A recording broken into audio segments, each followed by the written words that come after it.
This video and its accompanying content are intended for educational and entertainment purposes only. The information provided does not constitute professional career coaching, legal advice, or financial counseling. While we strive to provide accurate and up-to-date information regarding scholarship applications and resume building, individual results may vary significantly based on personal background, academic achievement, and the specific requirements of scholarship committees. Success in obtaining a scholarship depends on numerous factors outside of the control of this channel, including the quantity and quality of other applicants. Viewers are strongly encouraged to conduct their own due diligence, consult with official university financial aid offices, and seek guidance from certified educational consultants before making significant academic or financial decisions. This channel does not claim to have any insider influence over specific scholarship boards or institutional decisions. Imagine for a moment that you have spent 4 years of your life meticulously balancing a 4.0 GPA, enduring late-night study sessions for the SAT or ACT, and logging hundreds of hours of community service at your local food bank. You have checked every box that your high school guidance counselor told you to check. Yet, when you submit your application for a prestigious national scholarship like the Coca-Cola Scholars Program or the Gates Scholarship, your application is discarded in less than 6 seconds. This is not a hypothetical scenario. It is the statistical reality for the vast majority of American students. Historically, scholarship committees at the highest levels report that they spend an average of 6 to 10 seconds on the initial screen of a resume. If your document does not immediately communicate your value proposition, it is headed for the digital trash bin before a human being even reads your name. The controversial truth that many educational experts won't tell you is that having a perfect transcript is no longer enough. In the current competitive landscape of United States higher education, a 4.0 GPA is the floor, not the ceiling. There are tens of thousands of students with perfect grades applying for the same limited pool of funds. The difference between those who graduate debt-free and those who carry a lifelong burden of student loans often comes down to a single piece of paper: the scholarship resume. Most students approach a scholarship resume as if they are applying for a part-time job at a local grocery store. This is a fundamental misunderstanding of the assignment. A job resume is a historical record of tasks performed. A scholarship resume is a strategic marketing document designed to prove you are a high-yield investment for a donor's legacy.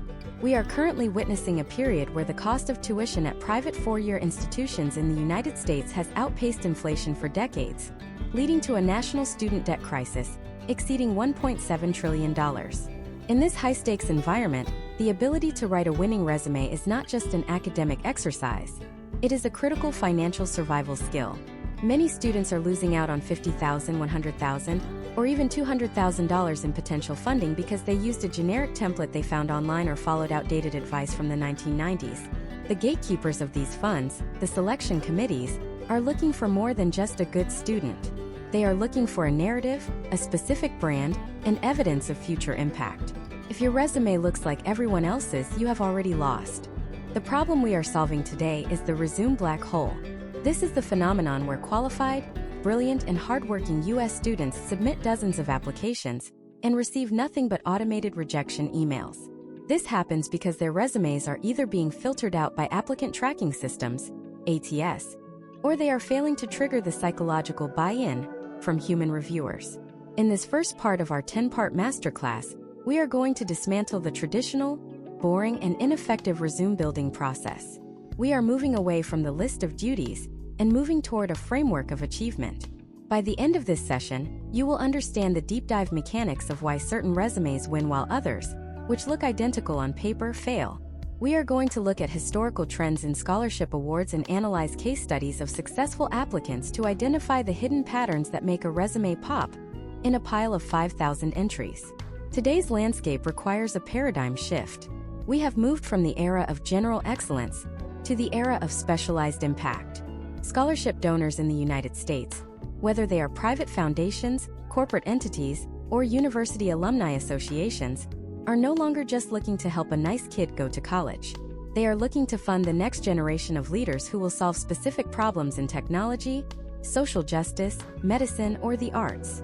This means your resume cannot be a neutral list. It must be a persuasive argument. We are going to address the specific pain points that American students face, such as how to frame average extracurriculars as exceptional leadership, and how to quantify achievements in a way that resonates with the specific psychology of U.S. scholarship boards. Think about the opportunity cost of not perfecting this document. If you spend 10 hours refining your scholarship resume and it results in a $20,000 scholarship, you have effectively earned $2,000 per hour. There is no other task in your academic career that has a higher potential return on investment than this. In this masterclass, we are not just looking for potential outcomes. We are looking at the actual mechanics of success. We will examine how to build a scholarship persona that aligns with the mission statements of major U.S. organizations. We will discuss why President of the French Club is a weak bullet point and how to transform it into a cross-functional cultural initiative that increase student engagement by 40%. This is about the language of power and the language of precision. We are solving the problem of the invisible applicant. If you feel like you are a great student who just can't seem to get noticed, the issue isn't you. It is the way you are translating your life onto this piece of paper.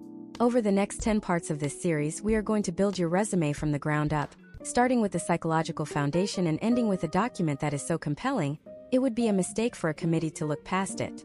This is your roadmap to navigating the complex, competitive, and often confusing world of American scholarships. Let's begin the process of turning your past efforts into your future's funding. To understand the structural blueprint of a winning resume, we must first address the psychological shift from being a student to being a candidate. In the high-pressure academic environment of 2026, the Scholarship Committee is not looking for a list of what you did. They are looking for evidence of who you are becoming. This is the concept of the scholarship persona. Imagine a student named Jordan from Charlotte, North Carolina. Jordan is a brilliant student with a passion for renewable energy. In 2025, Jordan applied for 5 national sustainability scholarships using a standard high school resume that listed a high GPA, membership in the science club, and a summer job at a local pool. Jordan received 5 rejection letters. The issue was not Jordan's lack of talent. It was a lack of persona.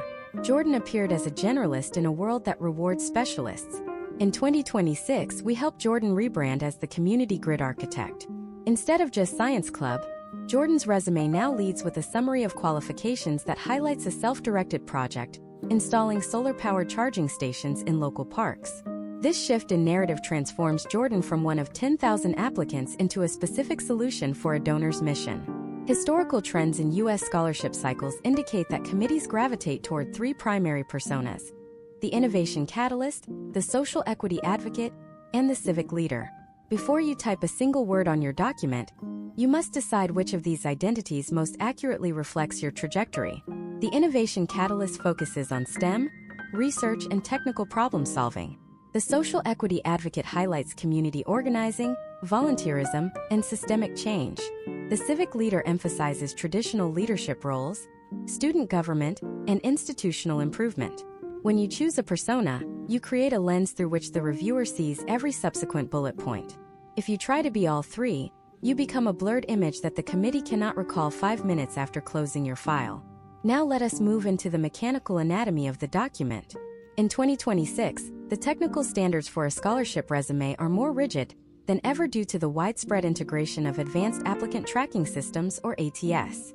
These are AI-driven programs that scan your document for keywords and formatting compatibility before a human ever sees it. To navigate this, your formatting must be flawless. Use 1-inch margins on all sides. This creates white space that prevents the reader's eye from becoming fatigued. Historical data from eye tracking studies shows that reviewers scan in an F pattern, focusing heavily on the top left and the first few words of every line. If your document is a wall of text with narrow margins, the human brain naturally schemes over the most important details. Use a clean sans serif font like Arial or Calibri at 10 or 11 points for the body text. Avoid decorative fonts or complex graphics. While you might think a colorful sidebar makes you stand out, it often renders your document unreadable to the ATS, leading to an immediate digital rejection. The header of your resume is your digital business card. It must be professional, concise, and modern. Include your full name in a larger font, perhaps 14 or 16 points, to ensure it stays in the reviewer's subconscious. Below your name, list your city and state.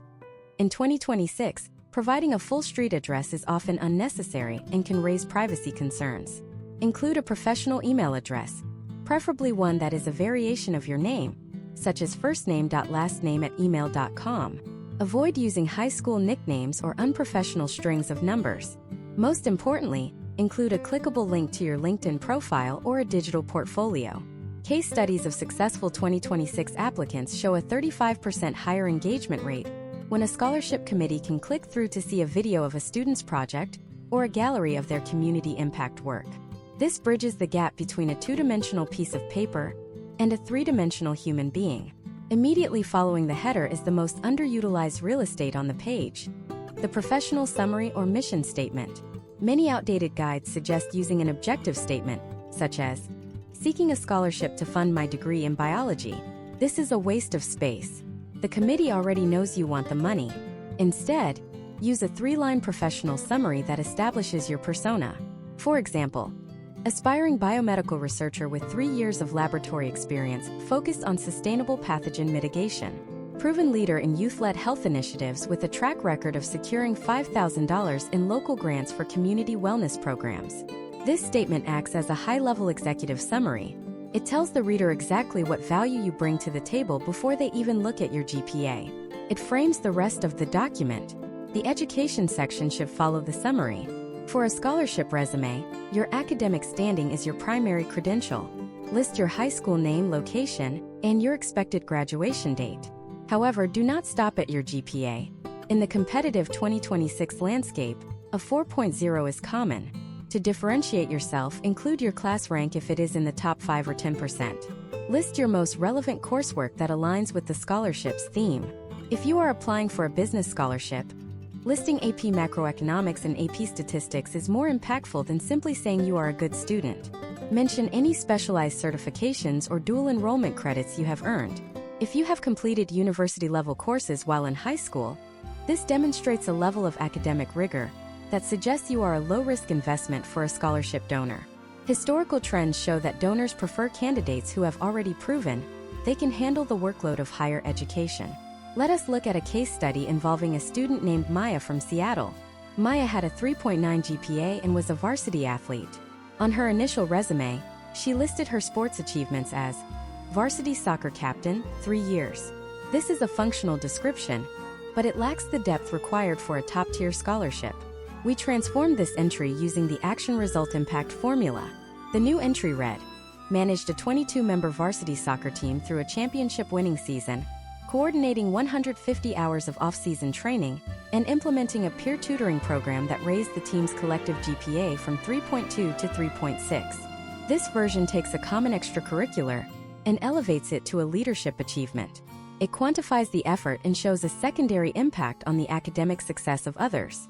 This is the level of detail that causes a reviewer to stop and take notice. The step-by-step process of building this document requires you to audit every single activity you have participated in over the last 4 years. You must move away from the passive voice. Instead of saying, "was responsible for organizing the school blood drive," use, "spearheaded a school-wide blood drive initiative, resulting in 120 successful donations and surpassing the annual goal by 20%. Use strong action verbs such as orchestrated, pioneered, revitalized, and negotiated. These words imply agency and authority. They suggest that you are a person who makes things happen rather than a person things happen to. As we conclude this deep dive into the foundational structure and mindset of your scholarship resume, you should have a clear header, a powerful persona-driven summary, and an education section that proves your academic rigor. But having the right structure is only the beginning.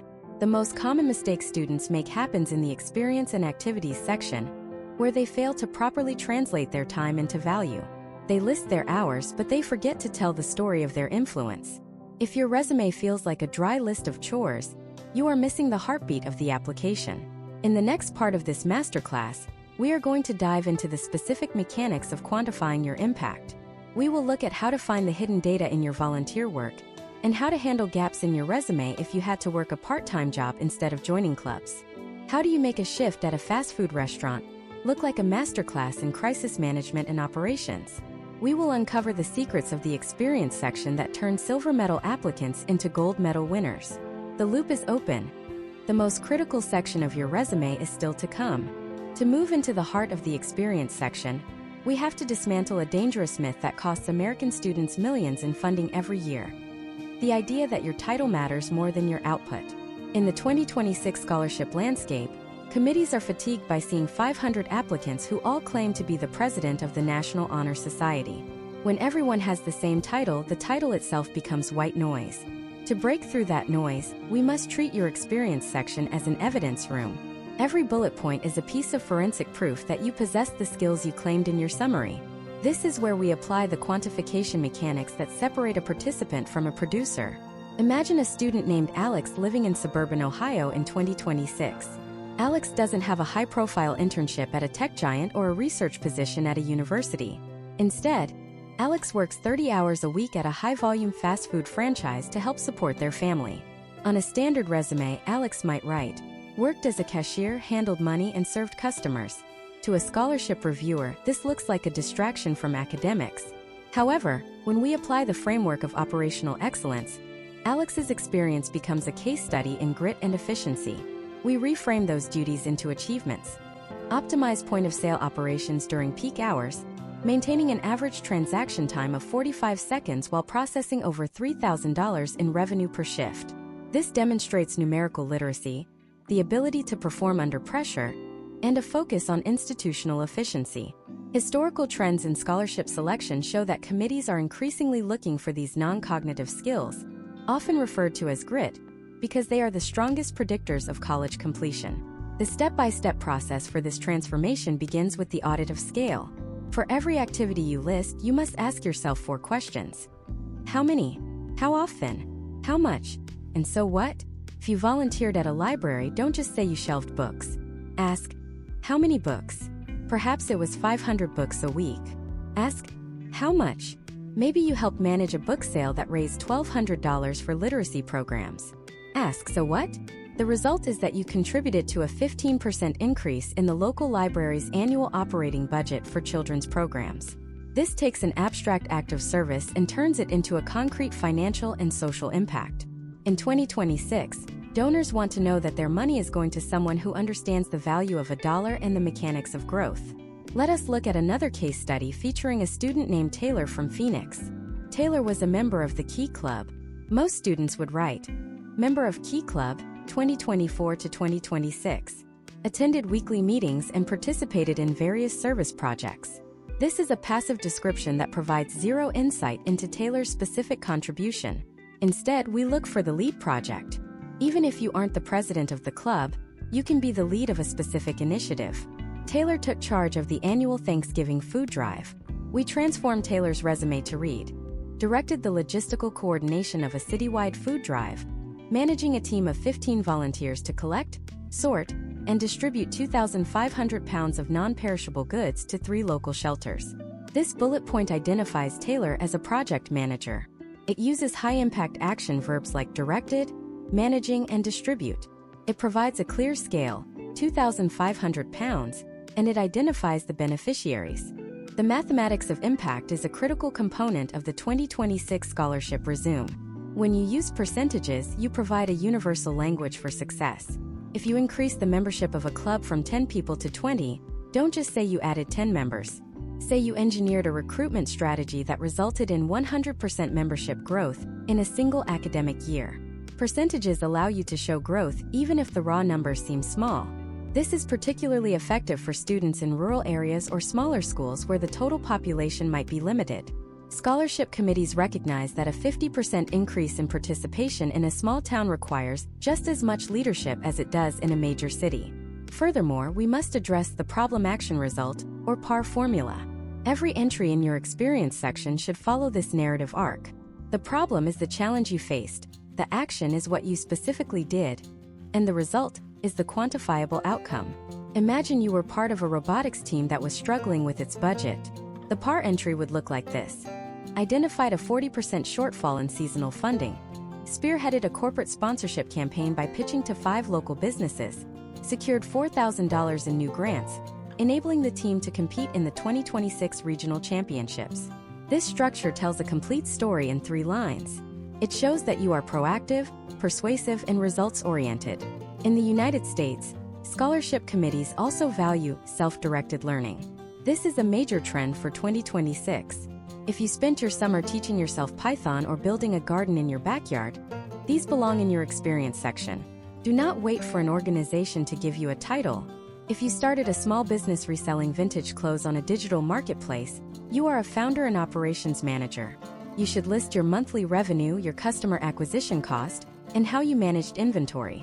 This shows an entrepreneurial mindset that is highly attractive to donors who view scholarships as an investment in future American innovation. The pacing of your resume is also dictated by your syntax. Avoid using the phrase responsible for.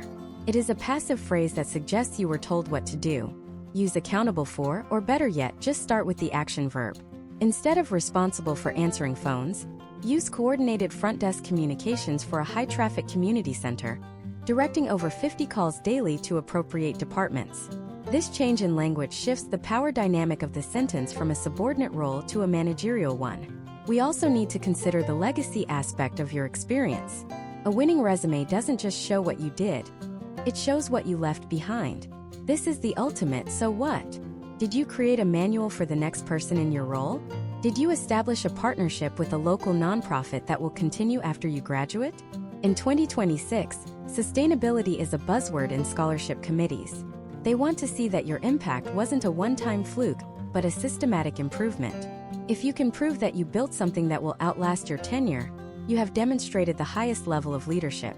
As we wrap up this deep dive into the experience section, you should now see your past 4 years not as a list of dates, but as a collection of data points and narratives.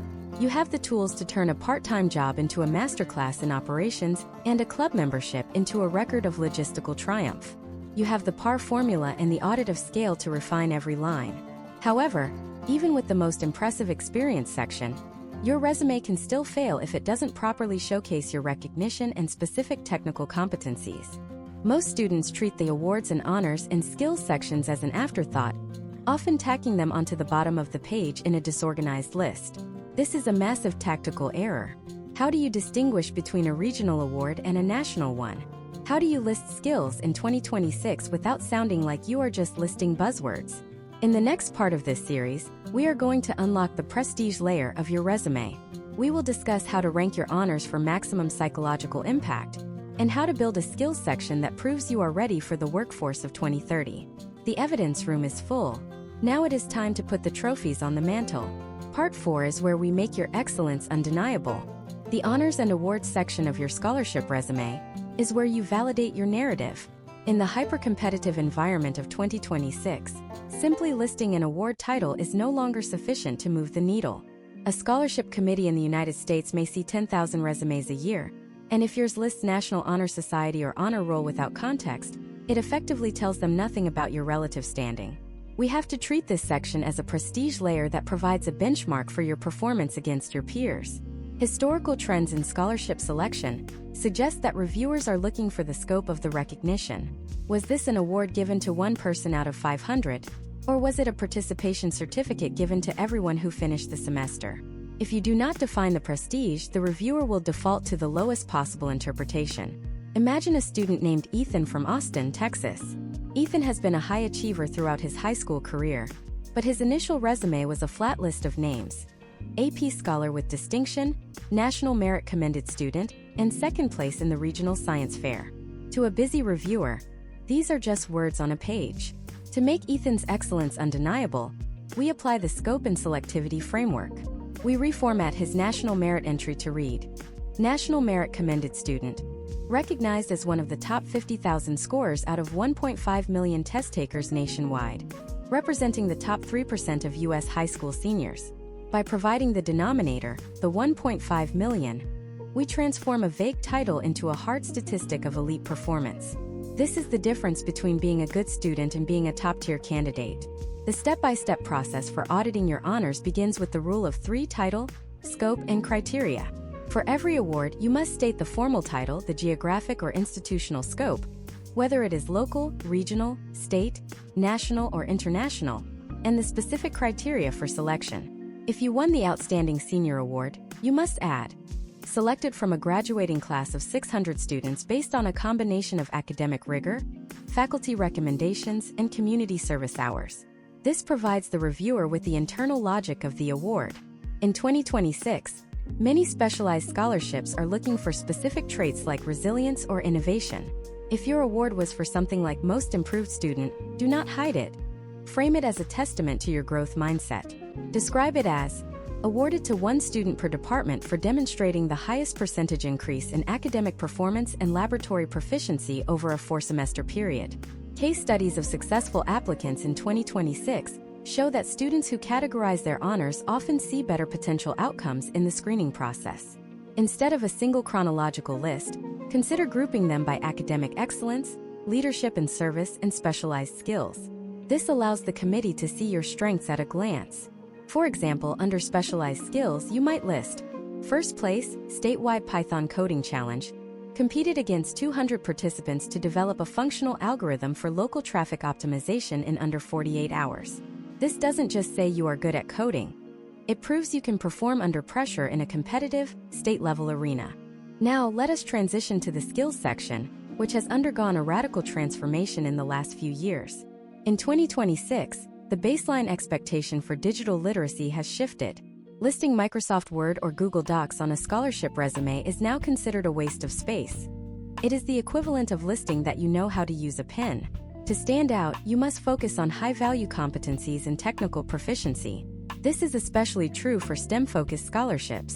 Instead of saying computer skills, you need to be specific: proficient in Python for data analysis, SQL for database management, and generative AI prompting for academic research synthesis. This shows that you are not just a user of technology, but a master of the tools that will define the workforce of 2030. We must also address the concept of transferable skills, often referred to as soft skills. However, in a professional scholarship resume, we never use the term soft skills. We use executive competencies. These include things like cross-functional collaboration, bilingual fluency, and crisis management. Imagine a student who spent 3 years as a translator for their immigrant parents or community. On a standard resume, this might not even appear.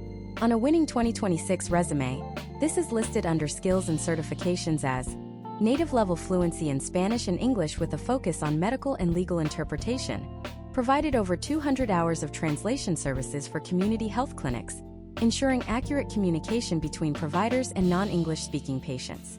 This is a massive value add that demonstrates maturity, cultural competency, and a specific high-level skill set. Another critical area for the 2026 student is AI literacy. Scholarship committees are increasingly interested in how students are ethically and effectively using emerging technologies. If you have completed a certification in AI ethics or have used large language models to assist in a complex research project, this belongs in your skills section. It shows that you are forward-thinking and prepared for the academic rigors of a modern university. But remember the policy. We are focusing on educational trends, not making promises. Historical data suggests that candidates who demonstrate a balance of technical skill and ethical awareness are viewed as more well-rounded and lower risk for institutional investment. Let us look at a case study of Chloe from San Diego.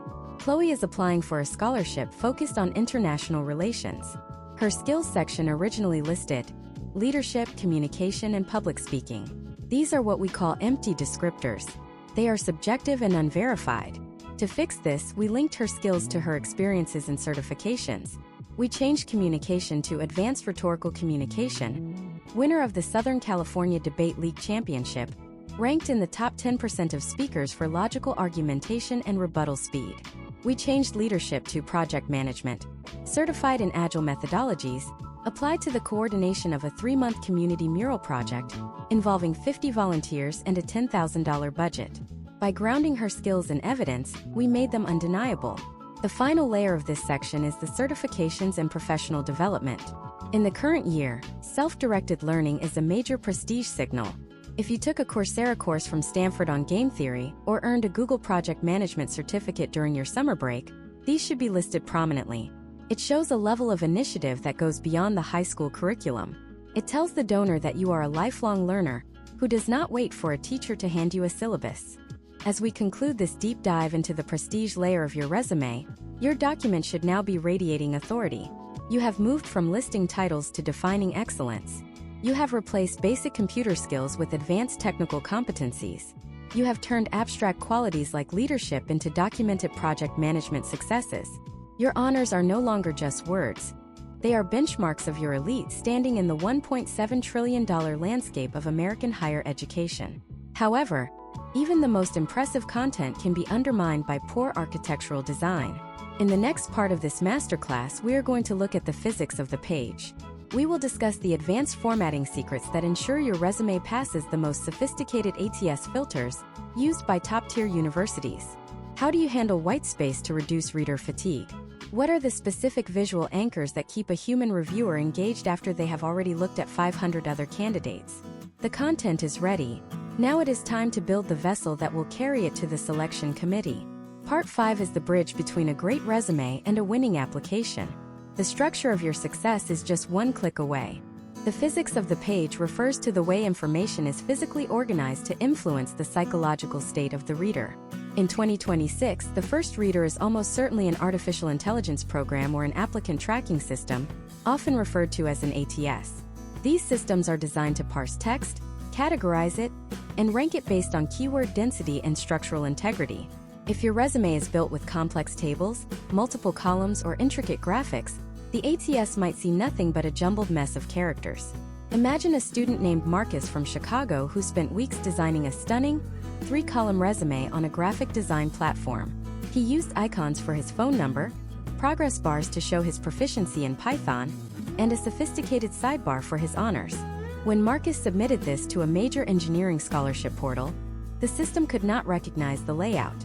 It failed to extract his contact information and missed half of his extracurricular activities. To the computer, Marcus effectively had no experience. This is the resume ghosting phenomenon, and it is the primary reason why high-achieving students are often rejected before a human even sees their name. To avoid being ghosted by the algorithm in 2026, you must prioritize parsability. This means using a standard single-column format. While 2 columns might look modern to the human eye, many older or even mid-tier ATS versions read left to right across the entire page.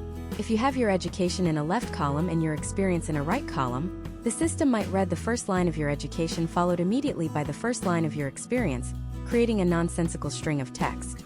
The potential outcome of a single-column layout is a nearly 100% successful read rate by modern parsers. Historical trends show that the most successful applicants use a clean, top-to-bottom flow that guides both the machine and the human reviewer through a logical progression of value. Let us look at the technical specifications of your document. In 2026, the debate between the PDF and the Word document remains relevant. While a PDF preserves your formatting perfectly for human eyes, some legacy scholarship portals still struggle to extract text from PDF layers. The historical trend suggests that unless the application specifically requests a PDF, a standard .docs file is the safest bet for the initial upload. However, you should always have a PDF version ready for direct email submissions to donors or for printing. When it comes to typography, we must move beyond the basic choices of the past. For a scholarship resume, you want a font that suggests both modernity and authority. Sans serif fonts like Calibri, Arial, or Helvetica are excellent for digital reading, as they are easier on the eyes during long screening sessions. If you prefer a more traditional look, serif fonts like Georgia or Garamond provide a sense of academic prestige. Avoid Times New Roman. In 2026, it is often viewed as the default font of someone who did not put effort into their document's aesthetics. Use a font size of 10 or 11 for the body text and 12 or 14 for section headers. White space is your greatest ally in the fight against reader fatigue. Imagine if you were a scholarship reviewer in Miami, tasked with reading 500 resumes in a single weekend.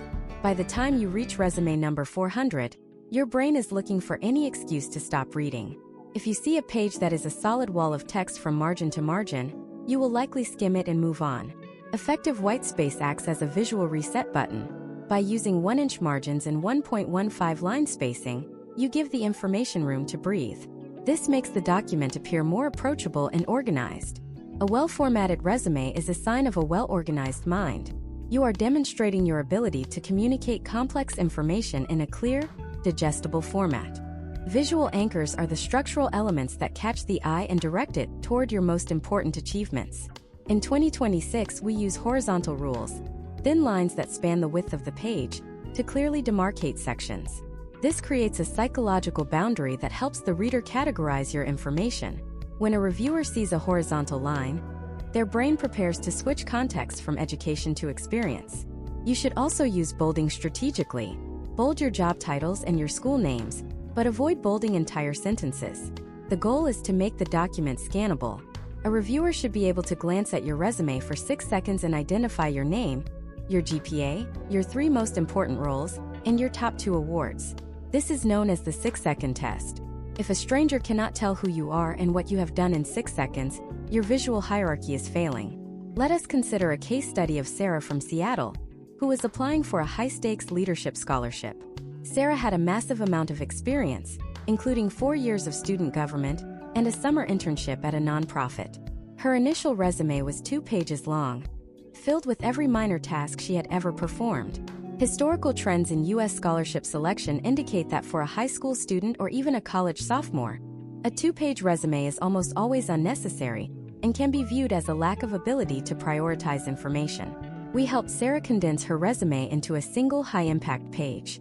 We removed the filler, such as her high school street address and her list of hobbies, and focused on the core achievements. By tightening the formatting and using concise bullet points, we were able to increase the impact of her most prestigious roles. The result was a document that felt dense with value rather than dense with words. Keyword optimization is the final technical layer of the physics of the page. In 2026, you must mirror the language of the scholarship donor. Every scholarship has a mission statement or a set of core values. If the donor emphasizes community resilience, that specific phrase or its synonyms should appear in your resume. If they are looking for technical innovation, ensure words like developed, engineered, or prototyped are prominent. This is not about being dishonest. It is about translating your experience into the vocabulary of the person holding the checkbook. Use a tool to compare your resume text with the scholarship description. If there is a low match rate, the ATS may filter you out before a human ever has the chance to be impressed by your story. We must also discuss the placement of dates. A common mistake is placing dates on the left side of the page, where they compete with your titles for attention. In 2026, the standard is to right-align your dates. This keeps the left side of the page, the area where the eye naturally begins reading, focused on your achievements and titles. It creates a clean, professional alignment that guides the reader's eye in a smooth horizontal motion, rather than a jagged zigzag pattern. This small adjustment significantly improves the scannability of the document. As we conclude this deep dive into the physical construction of your resume, you should now have a document that is both machine-readable and human-friendly. You have optimized your margins, selected a professional font, and utilized whitespace to prevent reader fatigue. You have passed the 6-second test and aligned your keywords with the donor's mission. Your resume is no longer just a list. It is a precision-engineered vessel for your professional narrative. But even the most perfectly formatted resume is incomplete without the proper context. In many U.S. scholarship applications, your resume does not stand alone. It is part of a larger ecosystem that includes your essays and letters of recommendation. How do you ensure that your resume and your essay are not just repeating the same information? How do you use the resume to provide the data that your essay doesn't have room for? In the next part of this masterclass, we are going to explore the synergy strategy. We will discuss how to coordinate your resume with your personal statement to create a multidimensional portrait of excellence. We will look at how to leave breadcrumbs in your resume that will lead the committee directly to the stories in your essay. The physics of the page is set. Now it is time to master the chemistry of the entire application. Part 6 is where the pieces of the puzzle finally click into place. The synergy strategy is the process of ensuring that your scholarship resume acts as a robust evidentiary foundation for the narrative claims made in your personal statement. In the holistic review process common among elite United States scholarship boards in 2026, reviewers are not looking at your documents as isolated files. They are looking for a cohesive ecosystem of information.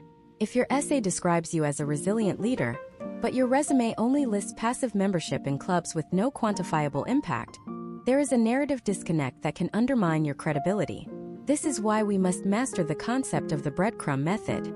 This method involves placing specific, high-impact data points in your resume that serve as anchors for the stories you tell in your essays. Imagine a student named Jackson from Savannah, Georgia. It is 2026, and Jackson is applying for a prestigious national leadership scholarship. In his personal statement, Jackson tells a moving story about a time when his youth-led nonprofit faced a major logistical crisis during a hurricane relief effort. He describes the emotional weight of the situation and his personal growth through the challenge. However, a story alone is subjective. To make this story undeniable, Jackson uses his resume as the empirical proof. In the experience section of his resume, he includes a bullet point that reads, "Orchestrated emergency logistics for a hurricane relief initiative, managing a $15,000 budget and coordinating a fleet of 10 volunteer vehicles to deliver 5,000 gallons of water to displaced families within 48 hours. When the reviewer sees these hard numbers on the resume, the essay is no longer just a well-written story, it becomes a documented historical event. The resume provides the what and the how much, while the essay provides the why and the who. Historical trends in U.S. scholarship selection show that the most successful applicants are those who avoid the echo chamber. A common mistake is using the resume to simply repeat the same qualitative descriptions found in the essay. If your essay says you are passionate about coding, and your resume bullet point says you are a passionate coder, you have wasted a valuable opportunity to provide new information. Instead, use the resume to provide the technical specifics that would be too dry for an essay. If you are applying for a STEM scholarship, your essay might focus on your curiosity about marine biology, but your resume should list the specific laboratory techniques you have mastered, the brands of equipment you have operated, and the exact software versions you use for data modeling. This creates a multidimensional portrait where each document contributes a different layer of your professional identity.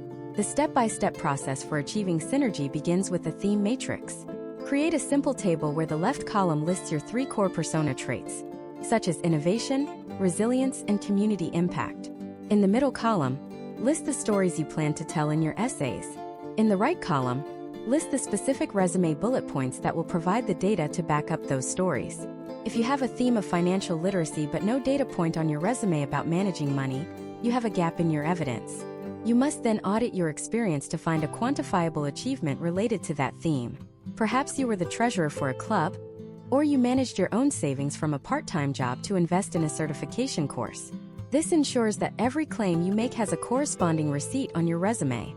Another critical component of synergy in 2026 is the recommendation letter alignment. In many cases, your resume is the primary document your teachers and mentors will use to write your letters of recommendation. If your resume is vague, your recommendation letters will be vague. By providing a deep dive, achievement-oriented resume to your recommenders, you are effectively giving them the building blocks to write a more persuasive letter. Imagine a case study where a teacher receives a resume that says, "Student was a great leader in class." The resulting letter will likely be generic. However, if that same teacher receives a resume that highlights, "Led a 5-person research team to analyze 2026 local census data," resulting in a 20-page report presented to the school board, the teacher can now cite that specific project as evidence of your leadership and analytical skills. Historical trends suggest that letters of recommendation that reference specific achievements from a student's resume have a significantly higher impact on selection committees. We must also consider the verification effect. Reviewers in high-stakes scholarship programs are trained to look for inconsistencies. If your resume says you held a leadership position for 3 years, but your essay implies you only recently discovered your passion for leadership, it raises a red flag. Synergy requires chronological and thematic consistency. Every date, title, and outcome must align across your entire application package. In the current year, some scholarship committees are even using automated cross-referencing tools to ensure that the data points in a resume match the narrative arc of the personal statement. Ensuring this alignment is not just about being organized, it is about protecting the integrity of your candidacy. Let us look at a scenario involving a student named Avery from Denver. Avery is a high-achieving student with a passion for social justice. Her essay focuses on her work with a local advocacy group. To create synergy, she ensures that her resume doesn't just list her as a member of the group, but as an operative who achieved specific goals. Her resume includes a bullet point, negotiated with 3 local city council members to advocate for increased youth mental health funding, contributing to a 5% budget reallocation for community wellness programs in 2026. This bullet point serves as the climax of her essay's narrative. The essay describes the tension of the negotiation, while the resume records the successful outcome. This is how you use the 2 documents to support one another without being repetitive. Furthermore, synergy allows you to handle space constraints effectively. Most U.S. scholarship essays have a strict word limit, often between 500 and 1,000 words. You cannot fit every detail of your 4-year high school career into that space. By offloading the data-heavy details to your resume, you free up your essay to focus on your voice, your values, and your vision. Think of your resume as the appendix to your life story. It is the place where the reviewer goes to verify the facts so they can spend more time being moved by your prose. As we conclude this part of the masterclass, you should understand that a winning resume is never a standalone document. It is a strategic partner to your essays and your letters of recommendation. You have the tools to create a theme matrix, you understand the breadcrumb method, and you know how to use the resume to empower your recommenders. You have moved from a list-based mindset to a system-based mindset.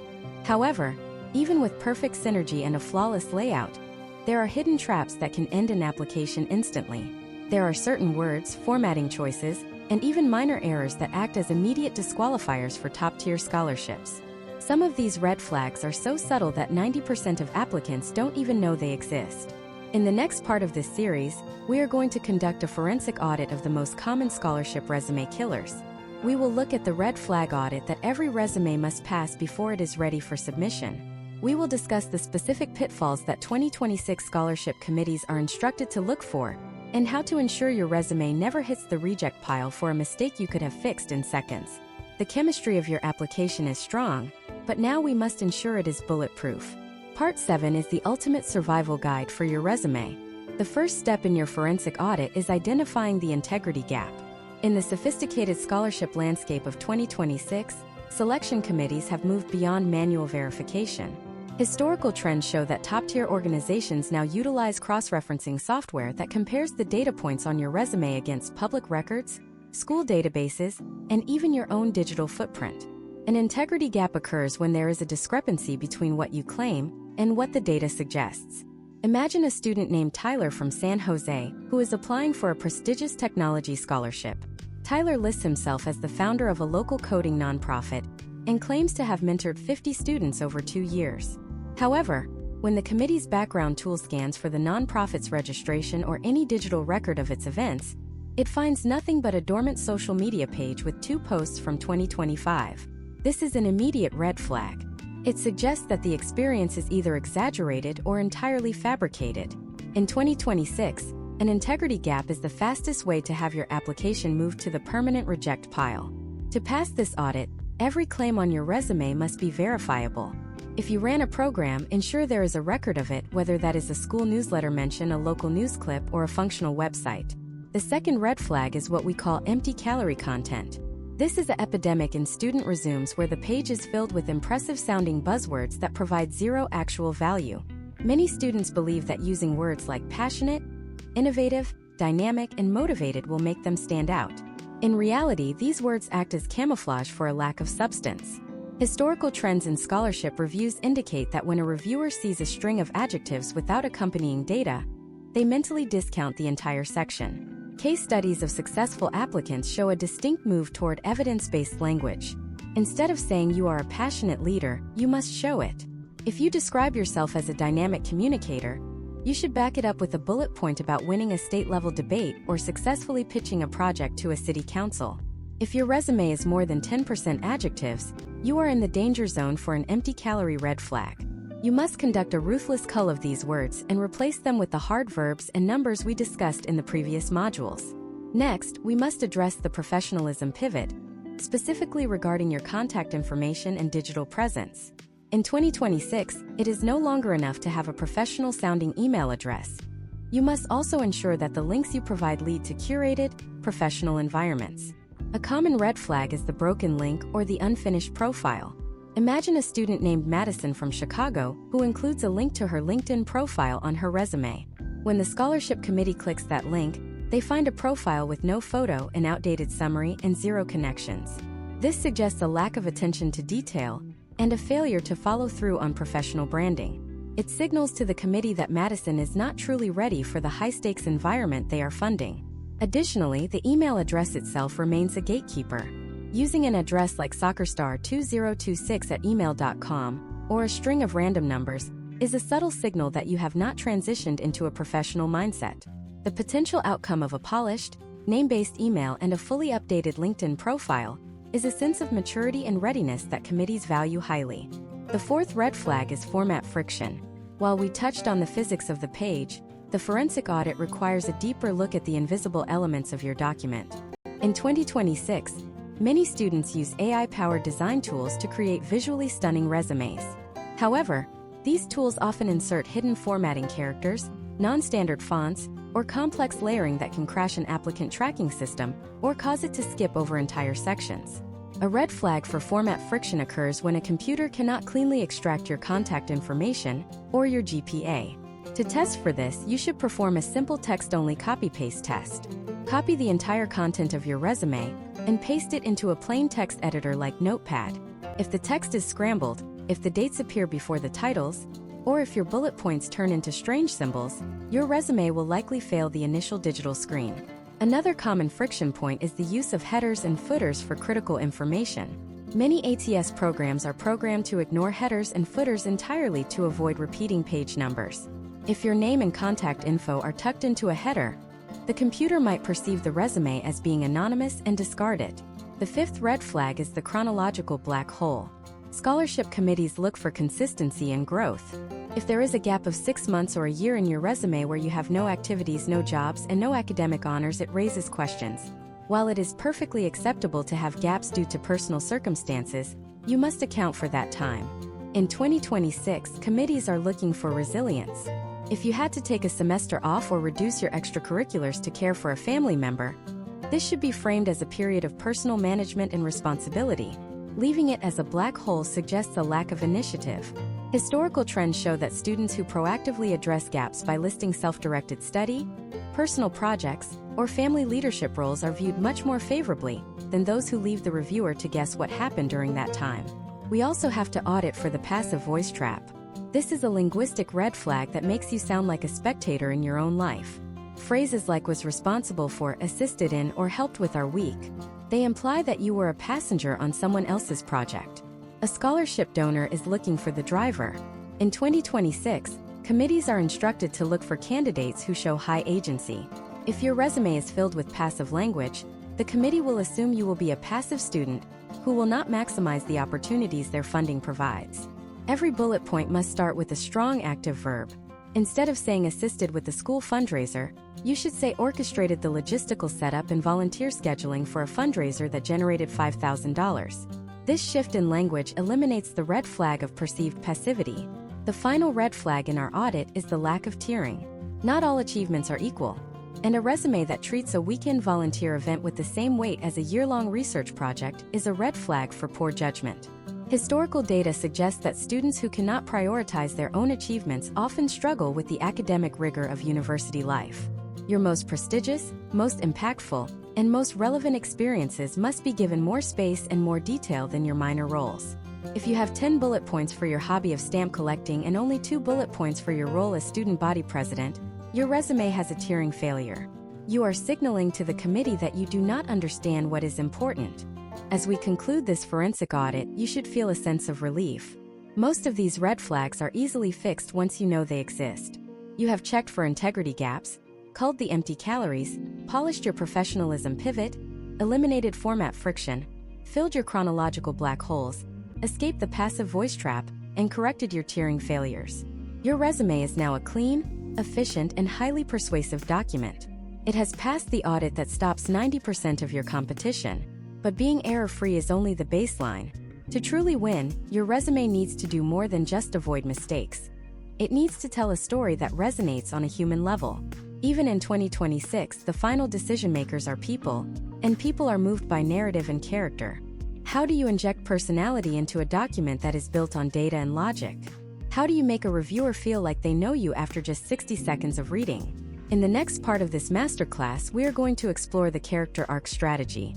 We will discuss how to use your resume to showcase your soft skills, what we call the human variables, without using a single buzzword. We will look at how to build a sense of momentum that makes it seem inevitable that you will succeed in college and beyond. The red flags are gone. Now it is time to turn on the green lights. Part 8 is where your resume develops a soul. The concept of the character arc strategy is rooted in the realization that while data qualifies you, your story selects you. In the 2026 scholarship landscape, where every high-level applicant possesses a high GPA and significant extracurricular involvement, the committee is looking for a trajectory. They are not just looking at where you are today, they are looking at the velocity and direction of your growth over the last 4 years. We often refer to this as the momentum factor. A resume with a soul is one that demonstrates a consistent, deepening commitment to a specific theme or set of values. It shows that you did not just participate in activities to check boxes, but that you evolved through them. Imagine a student named Sophia from Miami. In 2023, as a freshman, Sophia joined her high school's environmental club as a general member. Most students would simply list member of environmental club, 2023 to 2026. This is a static data point. To inject soul and momentum, Sophia's resume needs to show the arc of her influence. By 2024, she became the social media coordinator, where she increased student engagement by 50% through a digital recycling campaign. In 2025, she was elected vice president and spearheaded a partnership with 3 local businesses to eliminate single-use plastics. By 2026, she is the president, overseeing a budget of $5,000 and leading a team of 40 students. When a reviewer sees this progression, they see a character arc. They see a student who knows how to enter an organization, add value, and ascend to leadership. This historical trend of upward mobility is a high-value signal for scholarship donors because it suggests that the student will follow a similar trajectory in university and beyond. To build this momentum on your own resume, you must utilize the stepping stone method. For every long-term commitment, you should have at least 3 bullet points that reflect different stages of your involvement. The first should focus on your initial contribution or learning phase. The second should highlight a specific project or achievement that demonstrated increased responsibility. The third should showcase your peak leadership or the legacy you left behind. This creates a sense of inevitability. It makes the reviewer feel that awarding you the scholarship is simply the next logical step in an already successful journey. Case studies of successful 2026 applicants show that committees are significantly more likely to fund a student who has shown depth in 2 areas rather than shallow breadth in 10. Now let us address the human variables: resilience, empathy, and curiosity. These are the soft skills that most students fail to communicate because they use empty adjectives. To give your resume a soul, you must translate these variables into evidence-based narratives. Imagine if you faced a significant setback, such as a health challenge or a family financial crisis in 2025 that forced you to step back from some activities. Instead of leaving a gap, you can showcase resilience by highlighting what you did during that time to maintain your growth. A student named Liam from Boston faced a similar situation. Rather than omitting that year, he included a section titled Personal Project and Independent Study. He described how he used that period to earn a professional certification in financial modeling and volunteered remotely as a crisis text line counselor for over 100 hours. This doesn't just explain the gap. It turns a period of hardship into a testament to his character and proactive mindset. Empathy is another human variable that scholarship donors in the United States value highly, particularly for service-oriented awards. However, saying you are an empathetic person is a waste of ink. You must show it through the scale and nature of your service. Instead of volunteer at food bank, consider the entry. Directed the logistics for a weekly meal distribution program serving 200 food-insecure families. Pioneered a culturally sensitive menu initiative to ensure provided meals met the dietary needs of the diverse local community. This shows empathy through action. It demonstrates that the student didn't just show up to serve food. They thought about the people they were serving and took steps to improve their experience. This level of thoughtfulness is what we mean by giving a resume a soul. Curiosity is best demonstrated through self-directed learning and intellectual risk-taking. In 2026, with information more accessible than ever, a student who only learns what is assigned in class is viewed as having low intellectual vitality. To show a soul that is hungry for knowledge, include a section for supplemental education or research initiatives. Imagine a student named Ava from Denver who is passionate about both music and biology. On her resume, she includes a research project she conducted independently, investigated the effects of various acoustic frequencies on the growth rates of Phaseolus vulgaris, presented findings at a local science symposium, and published a summary on a peer-reviewed student research platform. This shows a cross-disciplinary curiosity that cannot be captured by a GPA alone. It tells the committee that Ava is a student who asks questions and seeks answers on her own initiative. The character arc strategy also involves the use of the reflection bullet point. While most bullet points focus on the action and the result, the reflection bullet point focuses on the insight gained or the change in perspective. This is a sophisticated technique that should be used sparingly, perhaps once or twice in the entire document. For a major leadership role, you might add a final bullet point that says, developed a collaborative leadership philosophy by mediating conflicts between diverse project stakeholders, resulting in a 100% project completion rate and a unified team culture. This provides a glimpse into your internal maturity. It shows that you are not just a machine that produces results, but a human being who learns from the process. Historical trends in the 2026 scholarship cycle indicate that donors are increasingly moving toward holistic review because they want to fund people, not transcripts. They are looking for the person who will represent their organization with integrity and passion. By focusing on momentum, resilience, and curiosity, you are providing them with the character data they need to make that decision. You are moving your resume from the pile of the qualified to the pile of the exceptional. You are proving that you have the emotional intelligence and the character strength to handle the pressures of a high-stakes academic environment. As we conclude this exploration of the character arc strategy, you should see your resume as a living document. It is the story of your transition from a teenager with potential into a young professional with a proven track record of impact and character. You have moved beyond the mechanics of formatting and the logic of data to the art of narrative. You have given your document a soul. Your trajectory is clear, your values are evident, and your momentum is undeniable. However, even the most soulful resume is only half the battle. In the modern American educational system, many scholarships now require an interview as the final stage of the selection process. The question then becomes, how do you speak to your resume?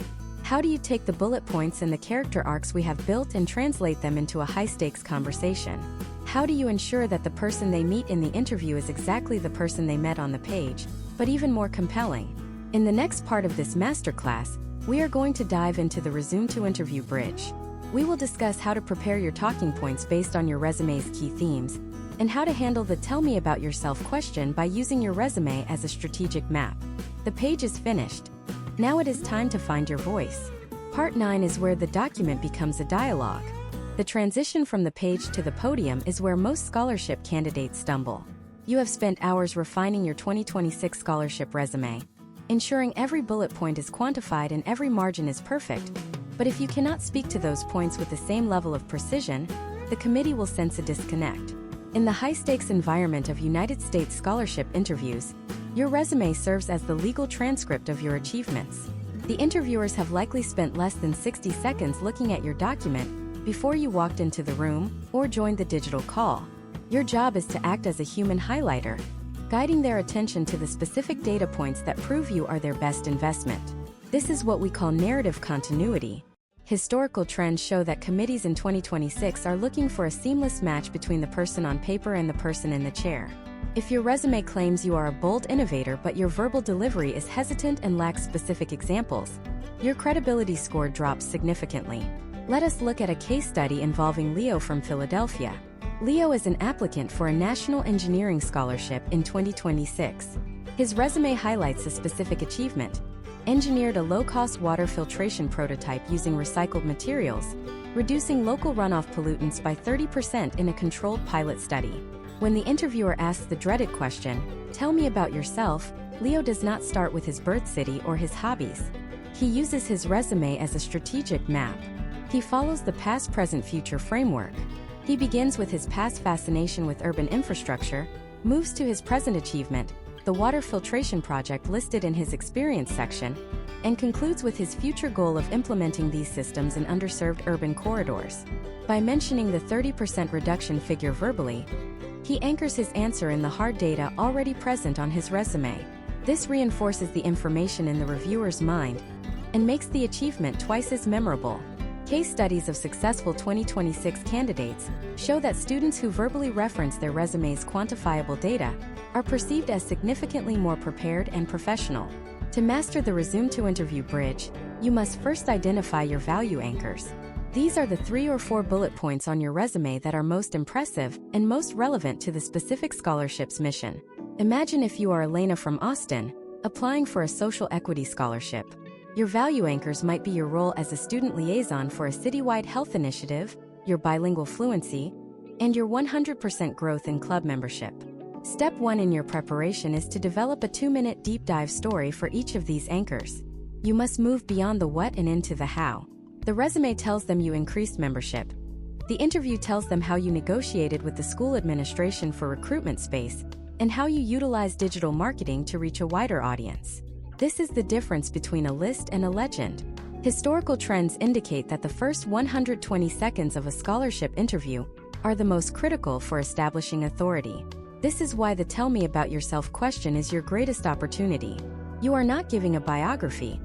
You are giving an executive summary of your resume. In 2026, the most effective potential outcome for this answer is a response that connects your top resume skill to the scholarship's core problem. If the scholarship aims to fund future leaders in rural health, and your resume shows 200 hours of volunteering at a rural clinic, that should be the center of your answer. You are essentially saying, "As you can see from my experience with the Blue Ridge Health Initiative, I have already begun the work your organization values, and this scholarship will allow me to scale that impact." You are using the document as a platform for your future vision. We also need to address the behavioral questions such as "tell me about a time you failed" or "tell me about a time you led a difficult team." In 2026, reviewers are trained to look for consistency. You should pull these stories directly from the activities listed on your resume. If you list yourself as a varsity captain, you should have a story about a specific game or practice where your leadership was tested. By linking your verbal stories to your written resume, you provide a form of cross-verification. This prevents the interviewer from feeling like you are making up stories on the fly. It suggests that your entire high school career has been a deliberate build-up to this moment. Now, let us discuss the physical and digital management of the resume during the interview. Even in a 2026 digital interview, you should have a clean printed copy of your resume in front of you. This is not for you to read from. Never read your resume to the interviewer, but to use as a reference. If an interviewer asks a specific question about your 2025 internship, you can look down, find the exact bullet point, and provide the specific numbers without hesitation. It shows an incredible attention to detail. If the interview is in person, you should bring 3 to 5 high-quality, printed copies in a professional folder. Historical data suggests that hand-delivering a clean, well-formatted resume to a panel, even if they already have it in their digital files, creates a psychological sense of readiness and respect for the process.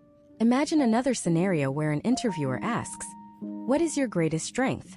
Instead of giving a generic answer like "I am a hard worker," you should point to a specific section of your resume.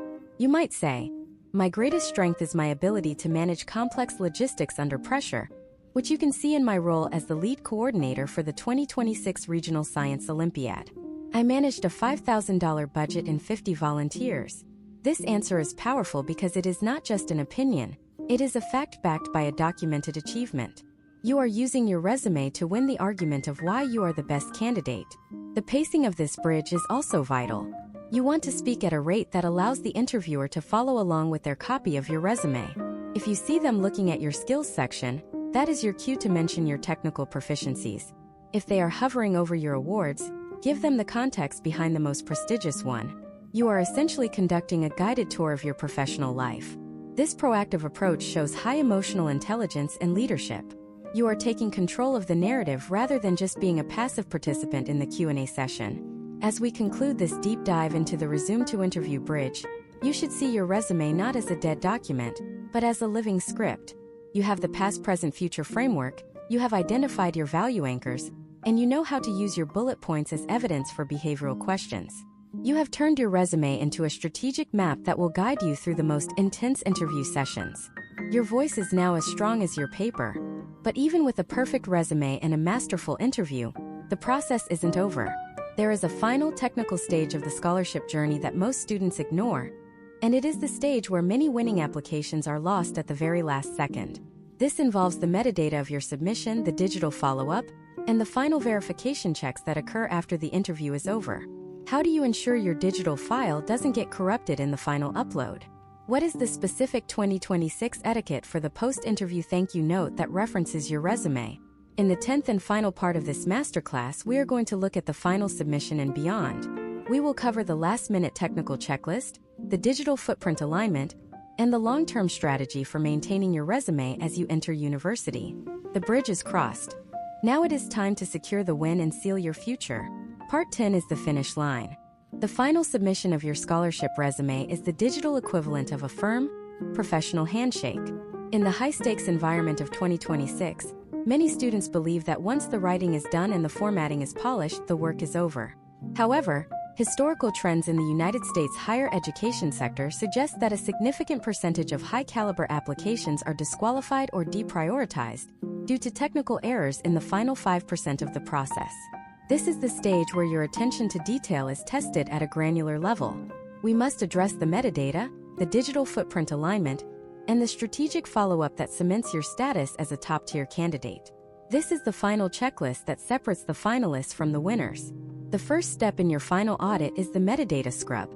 Every digital file you create contains hidden data about its origin, including the author's name, the date the document was created, and even the total editing time. Imagine a student named Noah from Seattle who is applying for a highly competitive merit scholarship. Noah uses a resume template he borrowed from an older sibling. Even though he changed all the text, the file properties still list his brother as the author and the creation date is 2022. When the scholarship coordinator in 2026 downloads the file and hovers over the properties, it suggests a lack of original effort or a failure to understand modern digital hygiene. To fix this, you must conduct a step-by-step metadata audit. In Microsoft Word, go to the File menu, select Info, and then check for issues to inspect the document and remove all personal information. When you save your final version, use a professional naming convention. Never name your file resume_final_.pdf. Instead, use a standardized format, first name _ last name _ scholarship name _ 2026.pdf. This ensures that when an administrator downloads a folder of 500 resumes, yours is easily identifiable and properly indexed. Next, we must address the PDF integrity pass. In 2026, many scholarship portals use advanced parsers that can be tripped up by non-standard PDF formats.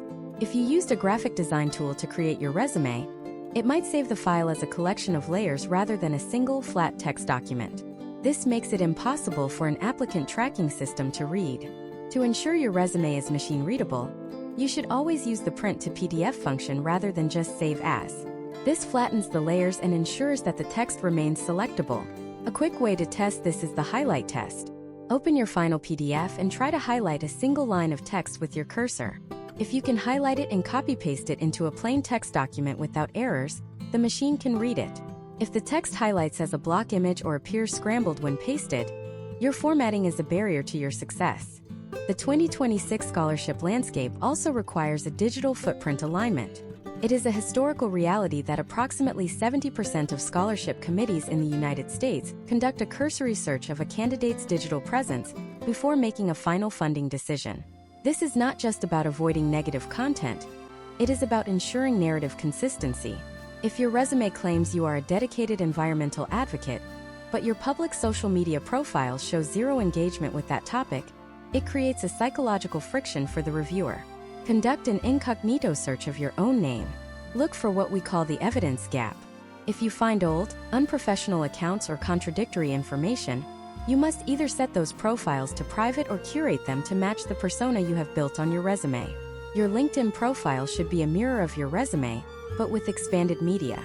If you mentioned a research project on your resume, your LinkedIn should have a post or a featured link to the actual project or a photo of you in the lab. This cross-verification provides a sense of authenticity that is highly valued in the 2026 cycle. Once you have submitted the document, the process shifts to the strategic follow-up. In many U.S. scholarship competitions, the interaction does not end at the submit button. If you had an interview or a direct communication with a donor, the thank you note is your final chance to reinforce your resume's value. We use the specific recall technique. Instead of a generic thank you, you should reference a specific moment where the interviewer asked about a point on your resume. Imagine a case study where an applicant named Chloe from Chicago sends a follow-up that says, "Thank you for the opportunity to discuss my work with the community health initiative mentioned on my resume. Our conversation about the 20% increase in patient outreach further solidified my commitment to this field." This does three things. It shows gratitude, it demonstrates high-level listening skills, and it forces the reviewer to look back at your resume one more time to see the data point you mentioned. Historical trends show that this level of professional persistence can be the deciding factor when a committee is split between two equally qualified candidates. We must also prepare for the verification phase. In 2026, top-tier scholarships often conduct background checks and transcript verification after the initial selection. This is where honesty in your resume's quantification is tested. If you claimed a 4.0 GPA but your official transcript shows a 3.92 due to a weighted versus unweighted discrepancy, it can lead to a rescinded offer. Always ensure your resume clearly distinguishes between weighted and unweighted GPA, and that your dates of involvement align exactly with your school's records. If you listed an award that you haven't technically received yet, clarify it as a finalist or expected. Accuracy is the final pillar of your professional reputation. Finally, you must view your scholarship resume as a living asset. The document that wins you a scholarship in 2026 will be the foundation for your first college internship resume in 2027. Do not delete your master file once the application season is over. Instead, create a master experience log. Every time you complete a project in college, win an award, or learn a new technical skill, add it to this log immediately with the quantified results. The potential outcome of this habit is that you will never have to rebuild your resume from scratch. You will simply be pruning a high-growth asset. You have now completed the Deep Dive Masterclass on writing a winning scholarship resume. You have mastered the psychology of the persona, the mechanics of quantification, the physics of the page, the synergy of the application, and the forensics of the final audit. You have transformed a generic list of activities into a precision-engineered marketing document that proves you are a high-yield investment for the future of American innovation and leadership. The $1.7 trillion student debt crisis is a formidable challenge, but the skills you have acquired here are your most powerful defense. You are no longer just an applicant. You are a candidate of substance, clarity, and undeniable impact. The journey of academic funding is a marathon, not a sprint. While the resume is your primary tool, it is only the beginning of your professional evolution. The skills you have learned here about data-driven storytelling and personal branding will follow you into the workforce of 2030 and beyond. But as you transition into the university environment, a new challenge emerges. How do you translate these academic wins into high-paying corporate internships or prestigious research fellowships? The rules of the game change once you step onto a college campus. How do you network with Fortune 500 recruiters using the same principles we apply to scholarship boards? In our next series, we will bridge the gap between the classroom and the career, starting with the undergraduate internship strategy. The finish line of your scholarship hunt is just the starting blocks for your professional career. The win is yours to take. Let us prepare for the next phase of your ascent.